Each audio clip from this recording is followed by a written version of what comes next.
So, are you ready to talk continuous integration and code quality? Because this is what's happening at the Tavern this week.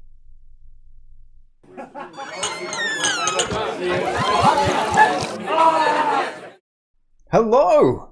So, what have I been doing this week? What's this week all about? I mean, it's the start of 2022, really. So, first of all, Happy New Year. I hope that you managed to get some rest and respite in what has been a trying time. I'm not going to use the un-P word because we've all heard that more than enough. So yeah, this week for me, for Tavern of Voices, is all about consolidating and regrouping. So last year was bountiful. I talked in my recap for like what's been happening over the year. There was what's happening at the Tavern that kind of closed out 2021. I talked about the fact that there'd been some real bounties along the way, but it had also been because of personal circumstances and what had been happening with me there. It had meant that some things got left by the wayside, and there was certainly for the second half of 2021 there was a chaotic quality to things. And so I'm spending some time at the start of 2022 consolidating and regrouping. What does that mean? That means that I'm doing something that I always did when I was on coding projects for the day job, which is I'm looking at continuous integration. What does continuous integration mean? Continuous integration is all about automating the processes that you do as part of building your code and creating releases and checking code quality, all that sort of stuff. It's about automating that as much as possible. And I always did this as part of the projects that I was involved in as part of the day job, which is working in IT. A lot of the time I would be the only person from my company who would be providing expertise in a particular area, consulting as part of an attempt to build something software-wise, most often from an integration perspective, so gluing things together. And continuous integration is basically building a robot to go and do the tedious things that you don't want to do but really need to be done again and again and again and again and again.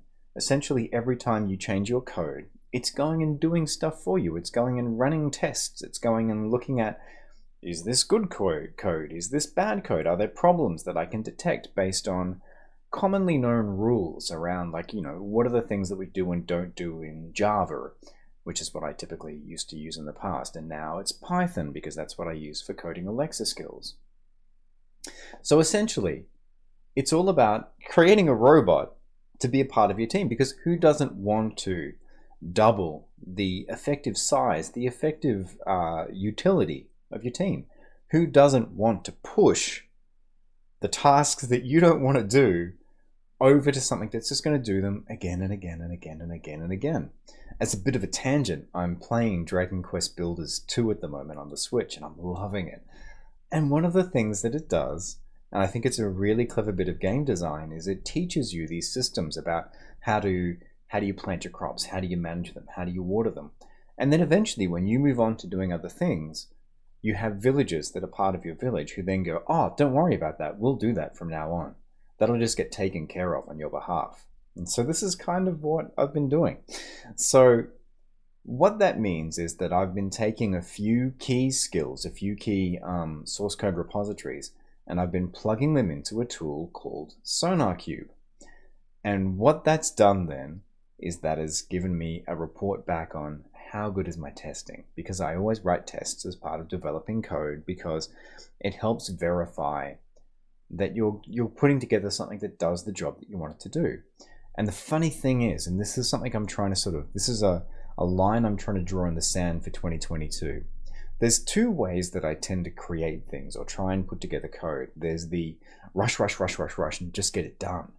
So essentially, if you've ever seen the old, I think it's a Buster Keaton film that the GIF comes from, but the GIF of the person on the front of the train laying the train tracks as the train comes.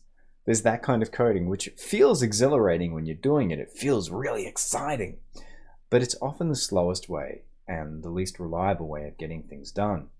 And then there's the way of developing and building tests along the way to verify that the code that you R creating does what you want it to do. And because you're moving a little bit slower, it's a little more considered, which means that you design better, and it means that you most often get the result that you want quicker. And so I'm trying to facilitate that.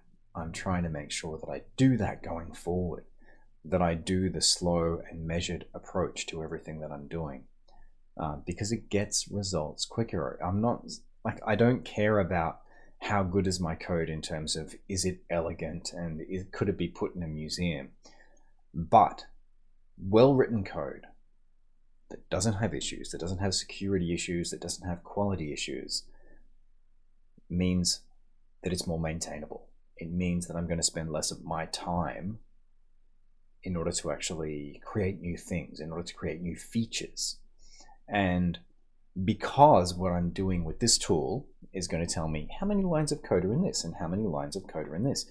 The other thing that it does is it plugs into a really powerful motivator for me, which is, do these numbers change? Do these numbers change in a way that I want them to? Do they go down? Super satisfying. So if I pull out sort of common functions, like for example, Discord integration, which I've put into a few different things now. If I pull that out into a common library that is used across projects, then it means that the code gets better, and it means that those projects that are making use of it get better as well, because they use a common dependency instead of reinventing the wheel across a bunch of different areas and having bugs that might be in one version but not another. Why is it working over here but not over there? So it gets rid of all of that. So that is what I'm doing this week.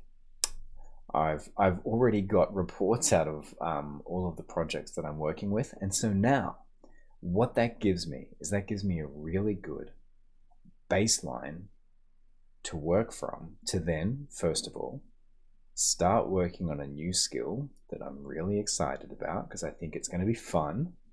It's going to start off life in Discord, I think, before it moves over to Alexa, but it'll be coming over to Alexa fairly quickly as well. So I'm going to start work on that, and it also gives me another thing to look at, another way to incentivize putting more features into the Alexa skills that I already have out there, making sure that they're constantly improved, and standardizing the ways that I work across all of them. And I think that's a really good starting point for 2022. Quality, consistency, velocity. I think those are three very important things. And so I'm laying the groundwork for that. It's not creative work, it's not sexy work, but it's making more space for all of that to come. And I've been spending some time sort of, pondering and wandering and dreaming over the break. I've been having a really good time. Sort of just playing with what ifs and that sort of thing, doing a bit of creative stuff. So this week is just some elbow grease, laying a foundation for 2022. So that's me. I would love to know what's happening in your neck of the woods. Don't be a stranger. Let me know how you're doing. I'll see you soon.